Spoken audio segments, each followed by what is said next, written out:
Geopolitical analysis often plots civilizations along a single, rigid axis, a line stretching from absolute freedom to total authority. Analysts use this flat spectrum to categorize nations, ranking their economic or political systems based on where they fall between those 2 points. This model fails to account for complexity. When we attempt to plot the Nordic countries, which combine high individual liberty with high state coordination, the line fractures. A one-dimensional spectrum also struggles to explain why a nation's philosophy, its economic priorities, and its avant-garde art follow the same developmental path. Categorizing societies purely by government structure obscures their deeper organizational patterns, necessitating a multivariable paradigm. Continuity theory frames civilizations as self-organizing cognitive ecosystems rather than static political units. These ecosystems operate under conceptual activity attitudes that supersede traditional political ideologies. These attitudes function as organizational attractors, dominance like freedom, harmony, or balance. They act as a society's subconscious engine for solving problems. Because this attractor serves as a civilization's primary cognitive bias, every cultural output, from architecture to market design, is an expression of the same problem-solving logic. To visualize this, we use a three-dimensional phase space. We measure a civilization across 3 primary axes: individual freedom, organizational coordination, and homeostatic balance. The United States plots high on the freedom axis, reflecting its attractor of maximizing individual experimentation and opportunity. Russia plots high on the coordination axis, prioritizing collective organization and a shared historical purpose.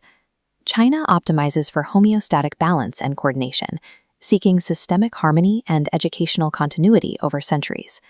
Canada and Nordic Europe cluster in the center-high regions. They seek an equilibrium where individual liberty is moderated by social trust and institutional stability. These nations navigate a 3D space to find the organizational trade-offs required to adapt to their specific environments. We confirm these attractors exist by looking at a society's cultural output, which functions as its collective brain. American Pragmatism views truth as something tested through consequences, treating ideas as functional tools for experimentation. This philosophy maps to American art.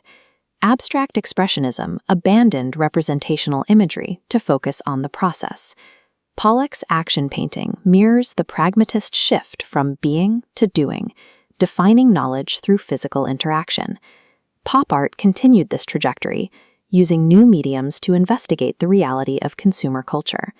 In contrast, Russian socialist realism functioned as a deliberate instrument for collective organization and social education. Philosophy and art are parallel expressions of a civilization's core cognitive attractor. This creates a mechanical question.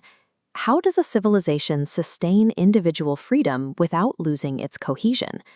Early command systems, like tribal myths and religious laws, functioned as vital organizational constraints.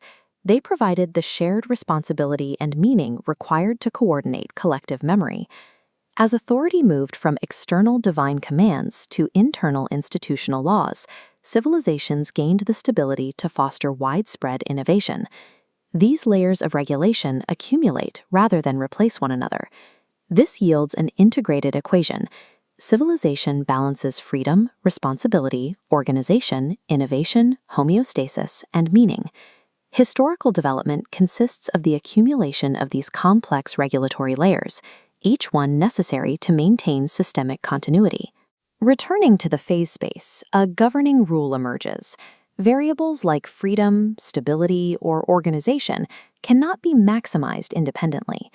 Overexpanding one variable disrupts the others, creating a feedback loop that forces the system to adjust.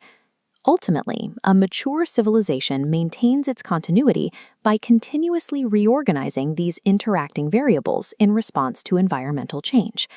Viewing history as organizational cognition reveals the multidimensional complexity required to preserve long-term civilizational balance.